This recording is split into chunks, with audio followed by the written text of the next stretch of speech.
Whether you're listening on your favorite podcast app or watching on YouTube, welcome to the Lion's Roar podcast, brought to you by Lion's Roar, a nonprofit media organization offering Buddhist wisdom and guidance for mindful living to benefit our lives and create a more caring and just world.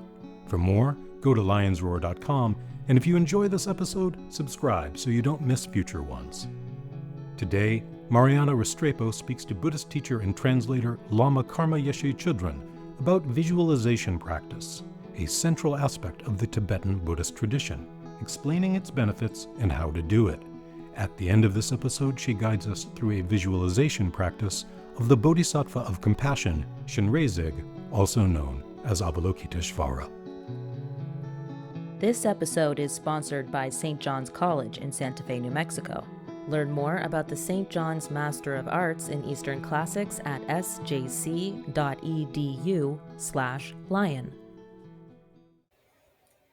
Welcome, I am Mariana Restrepo, Deputy Editor of Buddha Dharma.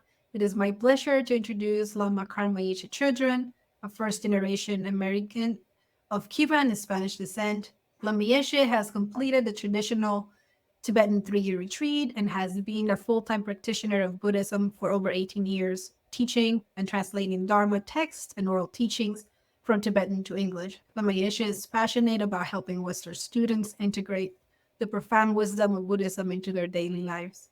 Today, we will be speaking with Lama Yeshe about visualization practice, particularly focusing on the practice of Chenrezig, also known as Avalokitesvara, the bodhisattva of compassion. Bienvenida, Lama Yeshe, and thank you for joining us today. Thank you, Mariana. It's a pleasure to see you.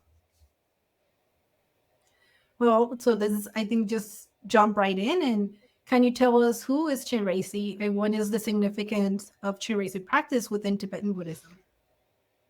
Well, I suspect all of these questions are going to be bigger than the time we have. But to get right to the point, Chenrezig is the embodiment of enlightened compassion. So this is the compassion of the Buddhas, the bodhisattvas, all realized beings, and also the very nature of our mind, which is imbued with love, compassion, wisdom, power, and so forth. And the practice of Chenrezig has a really special place in the Tibetan culture. You could say that the mantra of Chenrezig, Om Mani Padme Hum, is almost the soundtrack of Tibet. And it's a very prominent practice in Tibetan Buddhism. When you look at centers in the Americas, in Europe, most centers of Tibetan Buddhism will have practices of Chenrezig and Tara as building blocks that people can begin to practice from the moment they enter the center for the first time, and can really transport them into deeper levels of Vajrayana practice as well. So Chenrezig is really an embodiment of compassion, not only as an abstract idea, but from the first moments of entering into any Tibetan Buddhist center. Can you talk a little more about those core principles or the qualities that Chenrezig embodies and how, as practitioners, we can cultivate them through our practice? Well, Chenrezig, like all yidams, yidam is a Tibetan word that literally means something like captivating the mind. The yidam practices or yidam deities are living representations of qualities that are already present as the nature of our mind. And so what's really important about these qualities is to recognize first that they're always present. We may not always be as aware of their ever presence, but that's the purpose of the practice, to put us in touch with the presence of these qualities in our own mind, in the minds of other beings, in the environment, the omnipresence of enlightenment everywhere. So all of the yidam practices have those qualities. Chenrezig is a special practice in large part because it is so accessible. It's accessible in that it's a fairly straightforward practice, whether you do a more elaborate form or shorter form or an even more concise form. And it's also accessible in the sense that you can go to almost any Tibetan Buddhist center and find people who are practicing it on any given week. So that's also a really valuable thing, to be able to have that accessibility. And so switching to, the second part of our conversation, what is visualization? What is visualization practice? How does it work? How does it help us? So Vajrayana practice is you could say it's actually an application of Mahayana principles. So the Mahayana is one of several approaches to liberation and Buddhahood in Buddhism. And the Vajrayana is a subset of Mahayana practice. And then a very obvious element of Vajrayana is what's often translated as visualization. I'm going to start from the get-go by telling you I'm not a fan of that translation. The Tibetan word is sam, which is the exact same word we use for thinking or reflecting or any kind of mental activity. So I typically like to translate and render that term as imagination. And the reason for that is you can hear it right in the English. Visualization makes it sound like there's one sense happening, the visual sense. Whereas Vajrayana practice is meant to be a full sensory experience. So what you see, what you hear, what you smell, what you taste, what you touch, and what your heart feels. So what visualization is actually a lot more than that English word sounds like. It's an imaginative process. You could say it's a very poetic way of connecting with the teachings in an experiential manner. And the reason we do that is precisely for that purpose, because a lot of the teachings can feel very intellectual or can feel sometimes distant for us or just not really present. Vajrayana practice is a very direct, almost audacious way of really connecting with the qualities of Buddhahood right now. So rather than say, I'm going to keep up my practice and then at some time in the future, I'll attain this state, Vajrayana starts from the premise of the Buddha nature is present now. From the perspective of the Buddha nature, there's no difference between our mind and the mind of Chenrezig, for example. So let's work with that right now. Let's put ourselves in the place of experiencing that here and now. And this is something that can be really healing and very a real catalyst for developing on the path. Right. And so imagination is an interesting, way of looking at it. And how would you, when I think about imagination, or maybe your listeners will think, I don't know, daydreaming, or kind of will think, well, isn't this the opposite of meditation practice? Like we're trying to concentrate, we're trying to train the mind. So how is that type of imagination, right, different from kind of just distracted daydreaming? That's a fantastic question, Mariana, because that really is at the crux of what's happening here. And again, this is why I really like to think of Vajrayana as like a poetic of practice. If we think about a poem, say a sonnet or a beautiful structured poem, it's not the same as sort of sitting down and just writing a bunch of letters on a page that has a certain number of syllables and maybe the last words rhyme.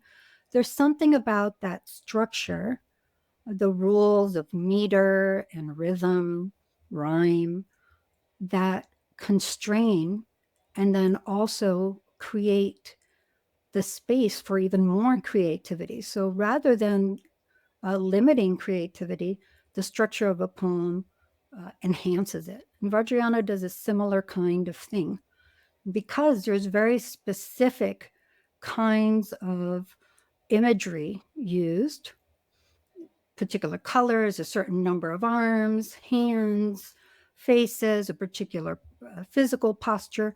That's like the structure, the meter, the rhythm, etc. in a poem. So it's not like you're just daydreaming and any kind of random image works. What's more, for me personally, I found this style of practice actually more helpful for concentration. For example, if I'm trying as a beginner to focus on the breath, I may be distracted from that breath 100 times in the space of a very short period of practice. Whereas the Vajrayana practices, because they are so diverse, they're so detailed, the mind can travel over the entire image of Chenrezig, for example, the eyes or the hands, the jewel that the hand holds, the lotus, the moon seat, whatever it might be. And the mind is traveling, so there's a sense of more ease, a sense of more freedom. But throughout that entire time, the mind is still concentrated on Chenrezig, whether it's Chenrezig's hand or Chenrezig's crown or whatever it might be, it still is Chenrezig. So there's still a sense of that shamatha aspect, retaining a recollection that's happening at the same time. All right, and that brings me to my next question. And a lot of beginner meditators, or even some more experienced meditators, will say, "Well, I can't really meditate. Like I'm always distracted. Like I cannot not think." Right? But that's not what meditation is about. And so, how does visualization complement other forms of meditation or spiritual practices? Can you expand a little more on that? Yeah, I mean, I think one thing that's really helpful to know with Vajrayana is that it's built up on the foundation of Buddhist practices that are more widely available. So having some measure of practice with breath meditation or vipassana or the four foundations of mindfulness, these are actually helpful supports for Vajrayana practice.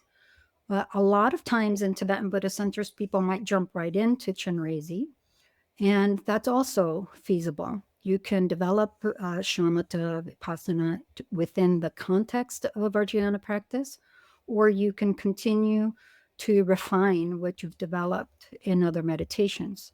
So what happens is, to the extent that we're able to maintain a sustained awareness on that full imagination, on that full experience of the particulars of, in this case, Chenrezig practice, that's the shamatha aspect. There's that quality of concentrating that does have a little more fluidity, a little more movement to it. And then at the same time, there's the knowledge, the recognition, which again grows out of the foundation in our studies of the Dharma, that recognizes that Chenrezig is not a flesh and blood creature. It's not just a figment of our imagination. It's emptiness appearing in the form of Chenrezig. And here it's important to recognize that emptiness, especially in the Vajrayana, the stress on emptiness is on something more like an infinite potentiality, not just this void where something just springs out, but it's an expression of emptiness. So those two things together bring the vipassana aspect, knowing the nature of Chenrezig, together with the shamatha aspect, resting in the particulars of the imaginative practice. And you can even develop the practice to very much more developed, advanced stages of the unity of shamatha and vipassana by holding the mind together on both of those aspects. What are some common challenges that beginners might encounter when starting this type of practice, and how can they overcome them? Another fantastic question. I think the one thing that is common all around, I teach these practices in the Americas, Europe, and especially in Asia. And no matter what culture people come from, it can be difficult to generate the image to mind. So there's lots of pictures, like tankas, or images that people can purchase on a card or something, or get on the internet, that have the correct proportions, etc. But if we try to basically photocopy that image into our mind, we're not creating the image. The mind's creative energy is not involved. So at first it's difficult to remember the elements of Chenrezig, for example, how many arms, what is he holding in this arm, what's in that arm, what posture. And that's pretty common for people to have. Another thing that is a little different from culture to culture is it might seem foreign or too exotic. Sometimes people will say, can I have something that's more relevant to my own culture, my own experience? But actually, it's that um, strangeness to the yidams that's actually really valuable. Vajrayana practice, like all Buddhist practice, is a process of building intimacy. But when we're talking about a yidam like Chenrezig, we're building an intimacy with a presence. And just like you might meet your best friend on the first day you meet them, you don't know they're your best friend yet. You're just getting to know them. You're recognizing what they look like, what they act like. You're learning their voice. Same kind of thing with yidam practice. So for both of these elements, that sense of maybe a little distance or maybe being frustrated in developing the image to mind, it's a question of familiarity, developing intimacy, and it's not something to be frustrated with. It's actually a good way to start being compassionate to ourselves, and maybe having a little humor with ourselves, in that it can be a little frustrating and it can take some time, but really seeing this as a process of having a closer and closer, deeper relationship develop. And when we see it that way, that really can overcome those initial hurdles of, what is this image? Why am I doing this? How do I even get this to be something that's present to mind and so forth? Seeing it as a process and being curious about how it will develop for you. And so you mentioned, it's not just like creating a photocopy of this image in your mind. So would you say that perhaps a good approach is not just kind of trying to imagine or visualize just the image as a whole, but start, step by step, maybe like focusing on one aspect of the deity, maybe start kind of like creating the image kind of part by part, or how will you approach, how would you recommend to a beginner that they start to get familiarized with this process of imagination of the deity? Well, at first, of course, there's a general description, which is a good place to start. In the Kagyu lineage in particular, we really value a one-to-one connection with the teacher. So I really can't stress enough how important it is to be able to have access to a teacher. It doesn't have to be, the highest teacher in the land. It can be someone who's just familiar with it, maybe even another Sangha member who knows the practice, so you can ask questions. Because everybody's different. Some people will work better going from the big picture, so to speak, to the details. Get the shape right, get the color right, get the numbers right. How many arms, how many hands, how many feet, how many heads sometimes. And other people will be the exact opposite, more detail oriented. They want to hone in on fine detail and fill in those details bit by bit. That's another of the strengths of Vajrayana practice. We can bring our own preferences, our own inclinations to the practice, but it really helps to work one-to-one with a teacher to sort of develop that practice and fine-tune it, individualize it for ourselves. And can you talk about how this type of practice, especially in the Vajrayana, uh, incorporates kind of what we call the three doors: the body, speech, and mind? And you also mentioned the differences.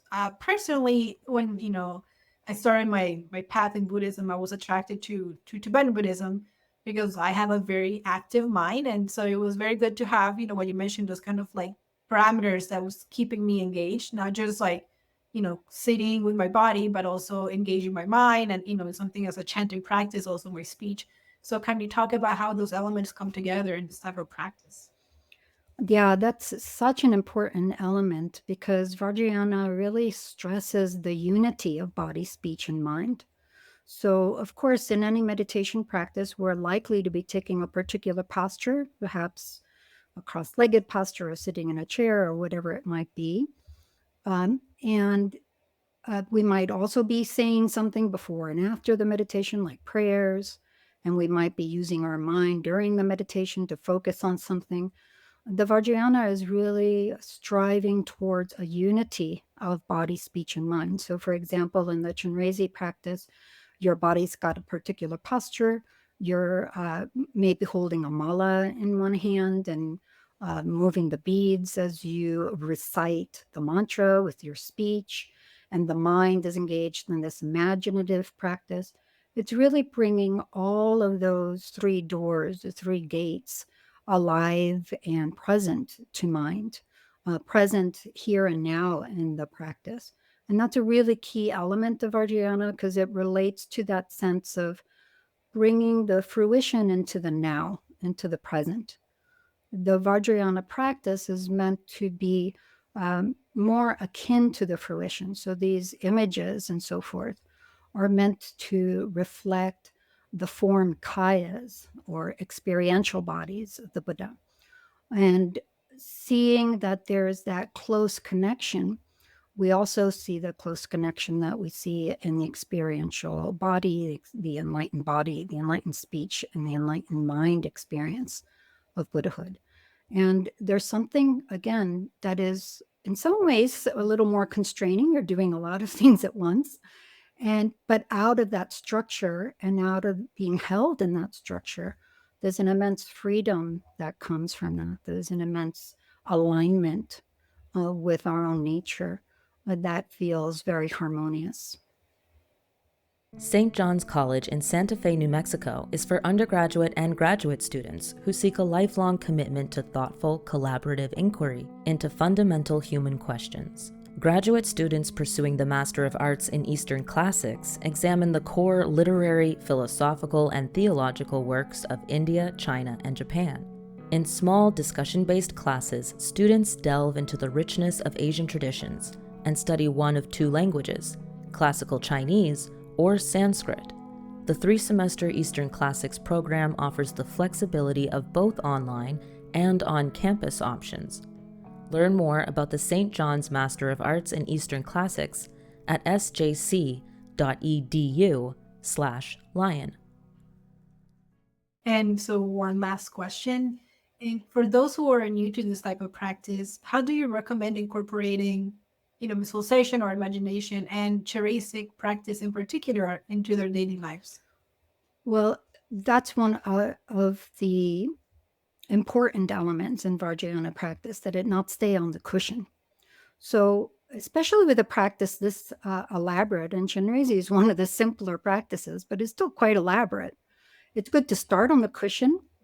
You might start with a very simplified form of the practice just to get your feel for it and to get, kind of like an appetizer for the full practice, get the interest in that practice. And then you might go to a center where you can see the full practice text, get instructions on the practice, which is really important. Usually with Vajrayana, you want to have instructions and a reading transmission. Someone will read the text to you to give you hand you down the blessing of the breath of the practice. For some practices, there might be an empowerment involved. With Chenrezig, that's not typically necessary, although it's nice to have. But it's good to start with something very simple. If you have a guided practice and you can follow that, and it might take 5 or 6 or 7 times, depending on your inclination, to do it several times before it starts to come alive for you. But having a picture as a support, having a audio file that you can follow that sort of guides you through it at first in a very simple way is a good way to get your feet wet. And from there, that can serve as a building block for looking at the practice text, which has got more basically words that walk you through the mindsets. Vajrayana is using words as a way to spark a mindset or an attitude that we bring to the practice. So you might be then driven to use the practice text to bring those mindsets to your formal practice. And then part and parcel of the practice, as you'll see at the end of any of even the formal texts, is to recognize when you get off the cushion that you don't leave Chenrezig back there. Part of the time on the cushion is to recognize that ever presence of Chenrezig in our own mind and others. And then we start to be curious about how Other things may actually be expressing as Chenrezig in ways that sometimes are very obvious. The kindness of a stranger opening the door for you might be a simple thing, or it might be someone who really gets under your skin but helps you to develop patience or to look at ways you might be able to act more in alignment with your own wishes for yourself. So we start to look for those qualities everywhere in our lives and to welcome experience from that mindset of everything being enlightened body, speech, mind, and activity. Lama Yeshe, it was a pleasure speaking with you today. Thank you so much for being here. Thank you so much. It's always a pleasure to meet with you, and it's a great honor to be joining you all today. And now Lama Yeshe will guide us in a short Chenrezig visualization practice. To begin with, just arrive at a comfortable posture for the body, allowing an active repose, and settle into awareness, sensing your body loosely, your environment, and any beings near you.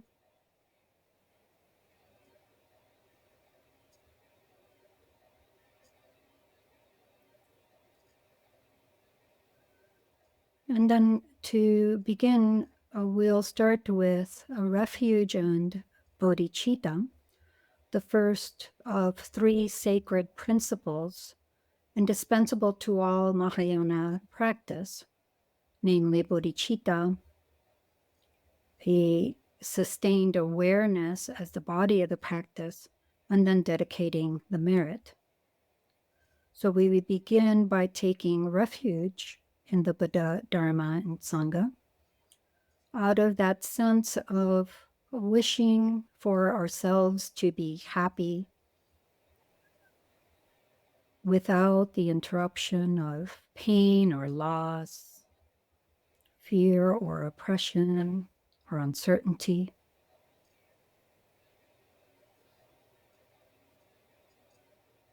And then turning to the Buddha, Dharma, and Sangha for protection and support as we traverse the path to be able to provide this for ourselves and others. And then out of that experience that we have, we recognize that other beings are friends, family, strangers, rivals, pets, animals, everywhere we look, and even beyond our imagination. We can cast our net as wide as we like, recognizing the shared wish of beings, just like ours, to be happy and free of suffering. So we touch into that with tenderness and hold all beings in that loving solidarity. And this mindset is what drives us to express the words of refuge bodhicitta, which is usually done 3 times. I'll just recite it once. But the important thing here is the mindset. In the Buddha, his teaching, and the fellowship most excellent, I take my refuge until enlightenment. By the merit of generosity and other transcendent virtues, may I attain Buddhahood for the sake of all that lives. Now, holding this twin mindset of refuge and bodhicitta close, you can direct the attention to the space in front, slightly above our heads,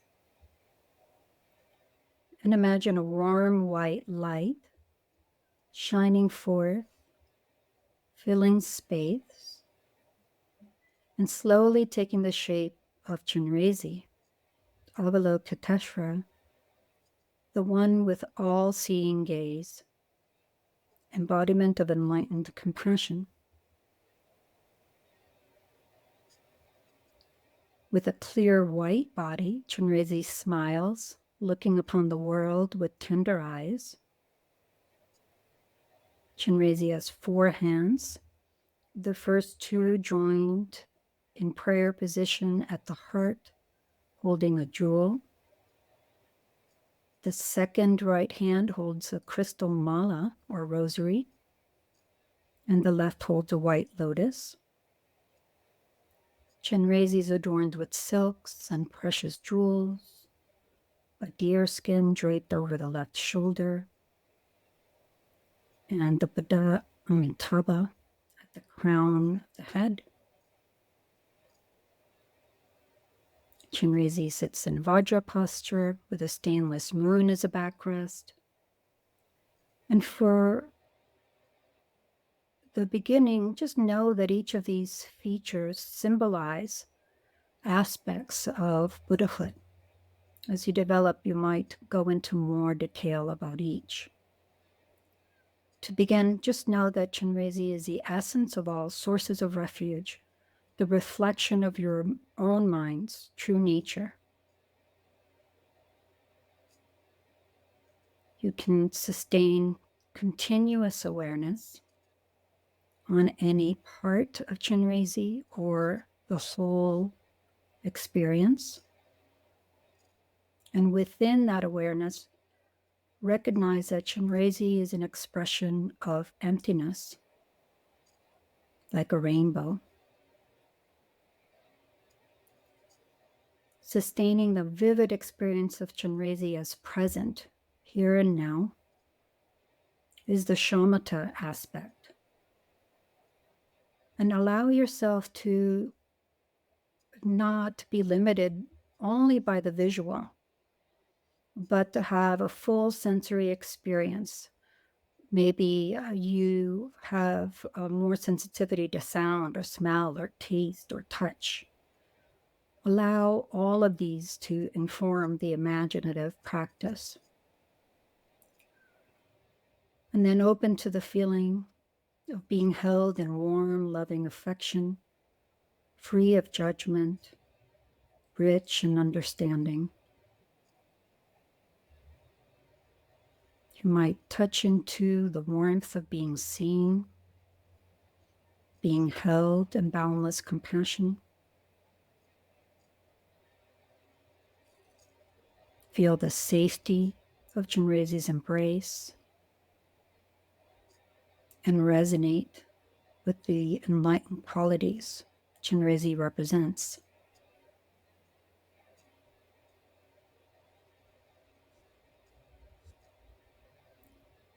Then you might expand the imaginative practice, and at any point you can pause this practice and spend more time to develop more familiarity with any element.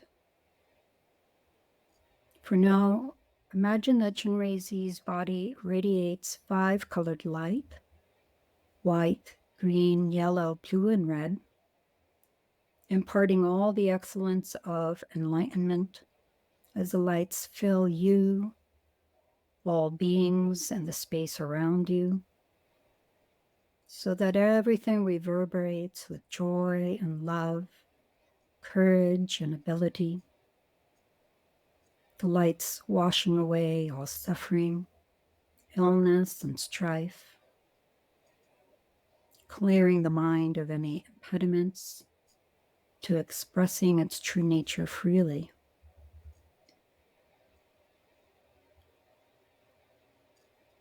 Experience yourself in all beings in the form of Chenrezig, in the environment as Chenrezig's pure realm, recollecting that Chenrezig, the environment, inhabitants, including yourself, are all empty, yet appearing, yet empty.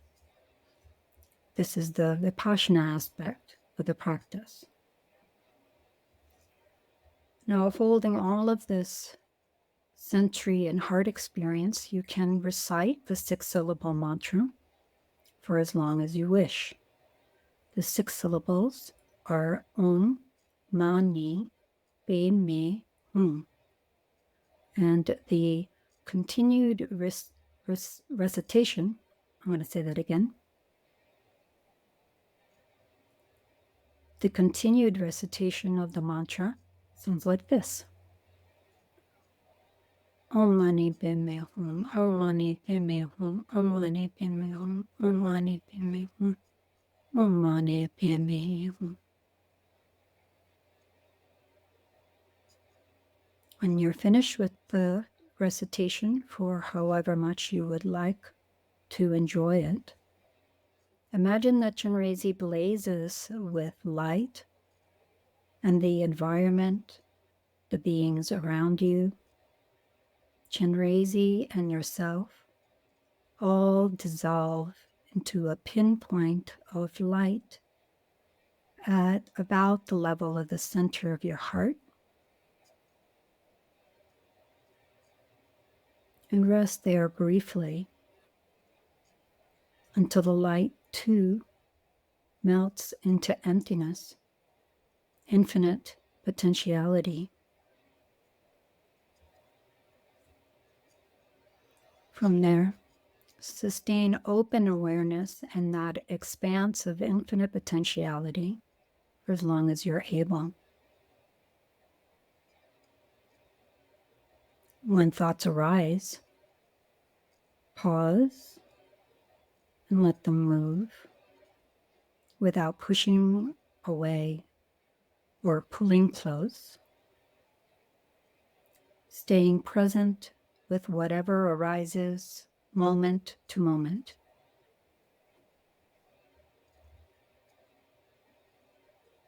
Then connect with the ways that resonating with Chenrezig has affected you today.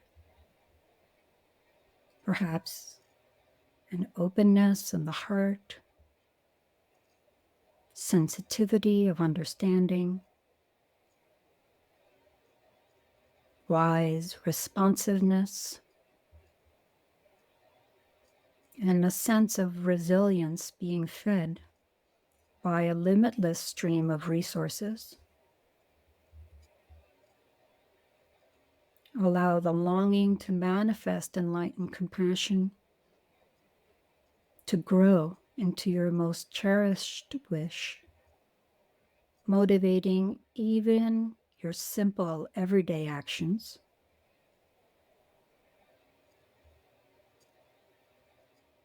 And when you're ready to move into your day, imagine that you arise in the form of Chenrezig.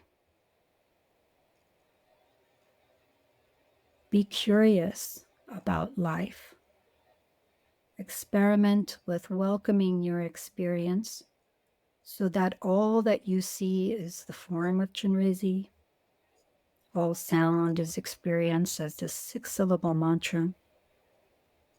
And all thoughts, concepts, ideas, and so forth are the play of enlightened mind. When you're ready to do so, first dedicate the merit, which is the positive energy, the onward momentum generated by this practice, to the cause of Buddhahood for all beings. Having attained omniscience by this merit, may I defeat the enemy wrongdoing and liberate all beings from this ocean of suffering with its surging waves of birth, aging, illness, and death.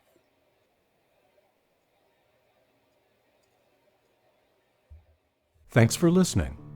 Mission-driven, nonprofit, and community-supported, Lion's Roar offers Buddhist teachings, news, and perspectives so that the understanding and practice of mindfulness, compassion, and wisdom flourish in today's world.